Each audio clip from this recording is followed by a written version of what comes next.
for being here today.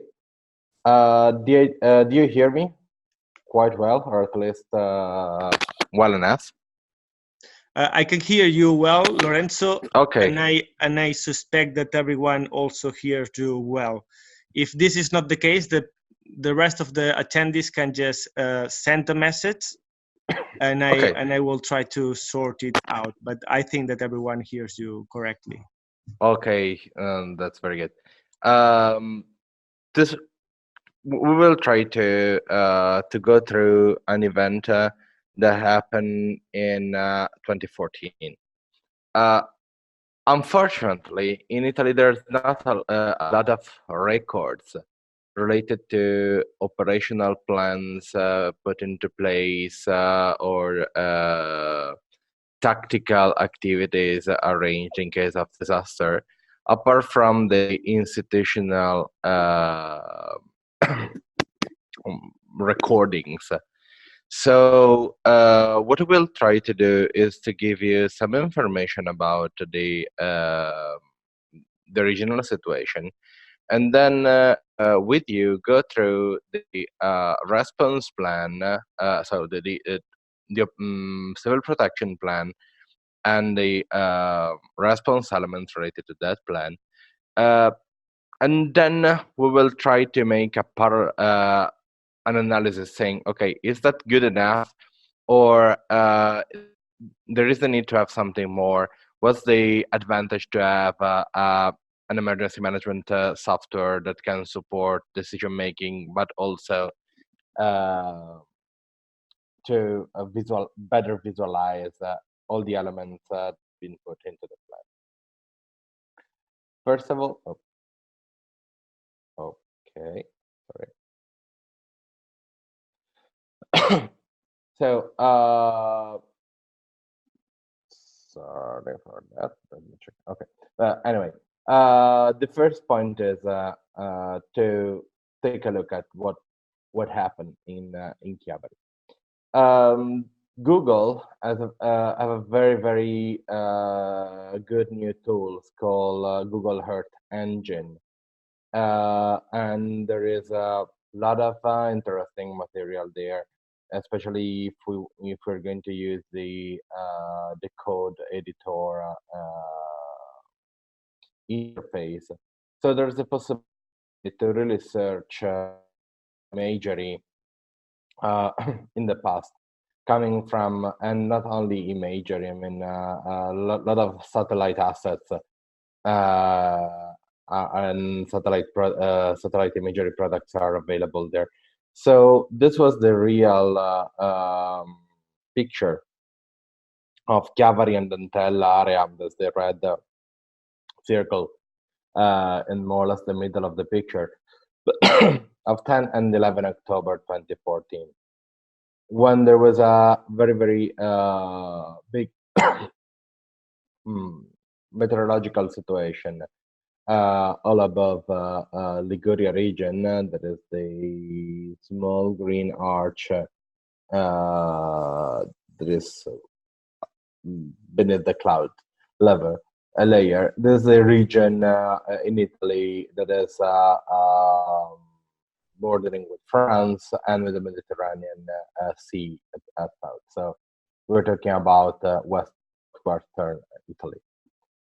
The Entella River is not a huge river. So we're talking about 8.4 square kilometers. So 8.4 kilometers of length of the river. And I don't know if you can see my pointer. Do you see my pointer?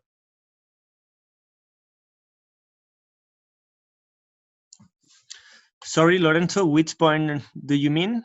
Do you see my pointer? Do you see my? Yes. Yeah, we can see the pointer of your mouse. Yeah. Okay, perfect. So I mean the Entella River starts from here and have this spot. Okay, so it's not a long river, but here, just above my mouse pointer, there are 3 other small river going together, all involved in what has been one of the biggest emergency in GDP during the last 30 years. So, due to heavy rain, all Lavagna and Skora River started to flood. And then, of course, Entella River received a lot of water and flooded, but only in this area. So it wasn't causing very much damages here around, but it causes, of course, the trigger of all the alert and emergency response system in Chiavari and Lavagna. Entella River here is covering 5 different districts or 5 different town halls with 5 different mayors with 5 different emergency response plans. So one of the big elements there is not only to talk about the interaction and the use of a unique platform to manage a single town emergency plan, but to work together with different emergency plans. Entella River flood wasn't a huge thing in terms of if you're talking about the Entella River alone. Because in the end, the Entella River flooded at the estuary, causing more or less no damages. So it flooded this area and more or less this area, where more or less nobody lived there, and flooded a little bit this part without causing no major damages in Chiavari. There are different elements to consider here. First of all, in emergency planning, of course, we have to consider the landscape and the environment at whole.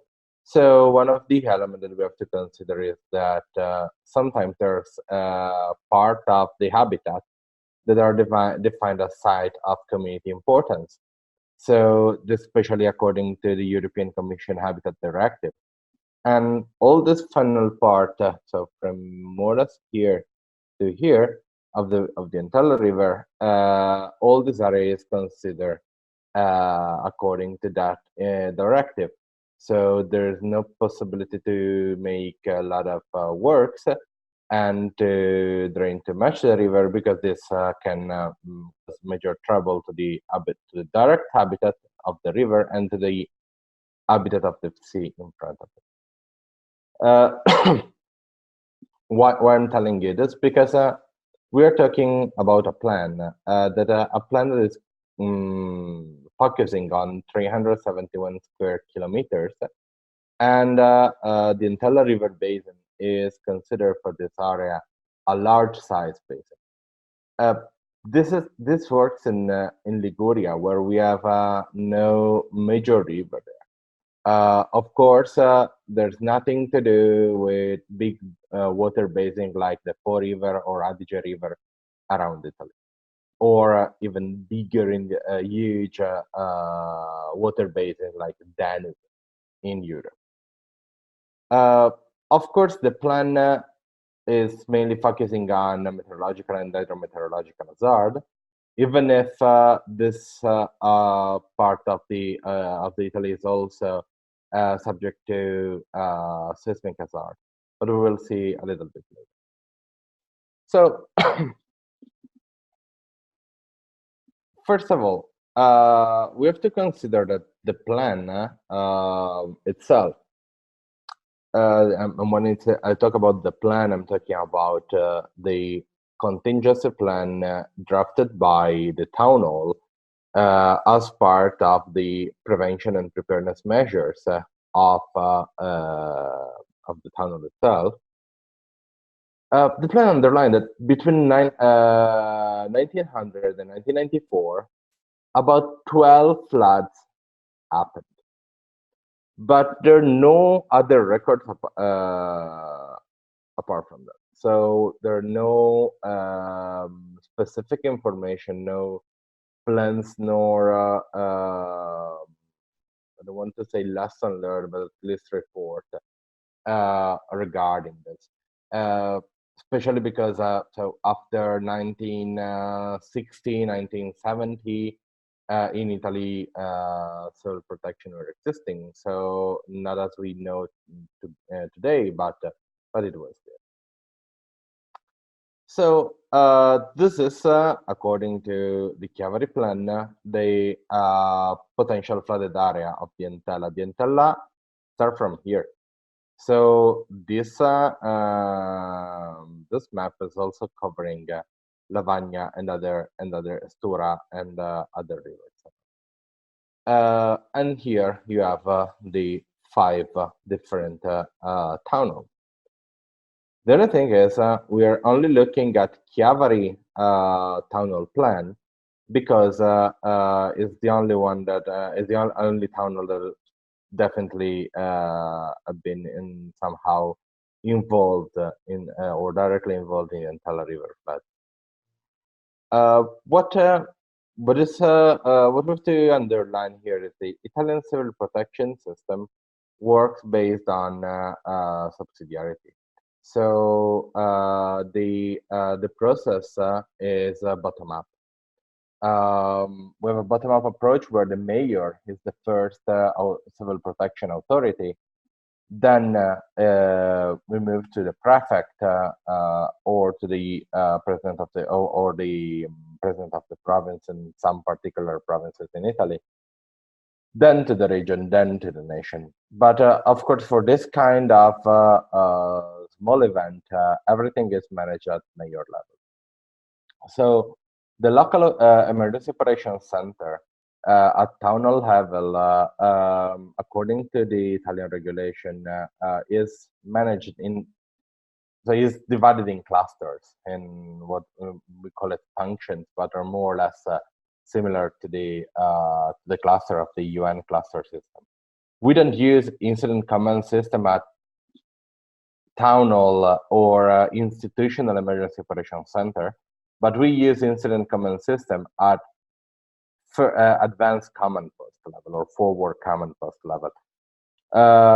That's because this function you see here are both covering the planning phase and the response phase, but also the administrative activity. And these are all their work to support the mayor to take strategic and governance decision more than the incident command system approach that is more related to the tactical and operational level. That's at least how we envisage it. So the Italian Red Cross in Chiavari plan is inside health and logistics. So the support provided by the Italian Red Cross is mainly related to emergency medical services and somehow some logistic support for transferring goods or distributing meals. So, and all the other functions are managed by different organizations or part of the town hall. This is our Entella River. So I mean, as you can see, this is important part. This is where Chiavari is. This is where the biggest town is. This is where Lavagna is. So what is for the plan part of the river? All this. Also, because if you're talking about Chiavari town hall, you see we're going to look only at this part. This is the county border, town hall border. So the jurisdiction of this plan start from, and the most populated part is this one. I think that using the Entella River, more than the flood itself, but the plan that is behind, as an example, can we to think about the information you really need in case of saying, okay, find all the information about condition, where I can find information about the hazard in plan quickly, where I can find information about the population. I mean, uh, we're talking about a small town, so how many disabled people I have in town? How many people that cannot leave home because they are maybe they need oxygen, for example, or they cannot walk, I have in town. What are the responders? How many assets I have? Or what kind of plan there are? The scenarios are only descriptive scenario according to the potential situation. Fine, but what's the potential plan I have in place? What the potential? Which are the potential action that the single functions has to have? So, I mean, in terms of SOP, applying the SOP. We have an SOP, but we have not, that is not linked to anybody. So that's what is, what can be at least, what's the support that can be provided by HEIMDALL. So consider that most of the tunnel have similar plans. Consider that the plans are normally printed, and consider that the plans are not so much tested by the majority of the tunnel, just because fortunately there are not so many small scale disasters. So the support of a decision making software, of a decision support system software, and the support provided by a software that can in real time or more or less real time provide you a simulation of what can happen. I think it's more valuable than to have a lot of printed papers with written lot of things, but that nobody will ever read in peace in quick time or during the rest of the day. There's not a criticism about the plan. I mean, the plan is made like that because it is us to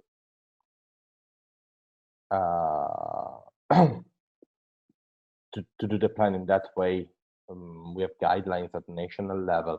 They're suggesting how to prepare a plan. On the other side, I think that in 2019, plan can be a lot more direct and a lot more interact. So I finished. I hope I talked a lot. I talked too much, as ever. So I don't know if you have questions, if you have some more, if you need some more information, I'm here. Well, thank you very much, Lorenzo, for your presentation. Yeah, it certainly was a bit too long, but anyway, if you require that time, that's fine. Let me say that I think that having this presentation was very convenient, since next week we are having the end user workshop 4 of the HEIMDALL project, in which we will test the new capabilities of the HEIMDALL system in using the Entella River floods case. So it was a good way to have an introduction about the study case that on which the user workshop will be based. So thank you for that, Lorenzo. Also, I think that the presentation has allowed us to have a closer approach about how a flood-specific emergency is managed in Italy. You have given us a lot of detailed information about the emergency plan in Italy. Thank you again, Lorenzo, for giving this talk. I think that I'll see you next week in Denmark. No, you'll see colleagues of mine from Central Italy Response Center is Simon Mondini. Is one of our emergency manager. He will be there. I will be in Brussels, unfortunately. Sure. Okay. So thank you very much for this introduction to the Entella River floods. And well, I'm closing here this webinar. Thank you also to all the attendees for getting involved in this webinar. Hope that you enjoyed it. And as I said at the beginning, this is part of a series of HEIMDALL webinars, and we will be organizing new ones within the next few months. Okay, thank you very much and goodbye. Bye.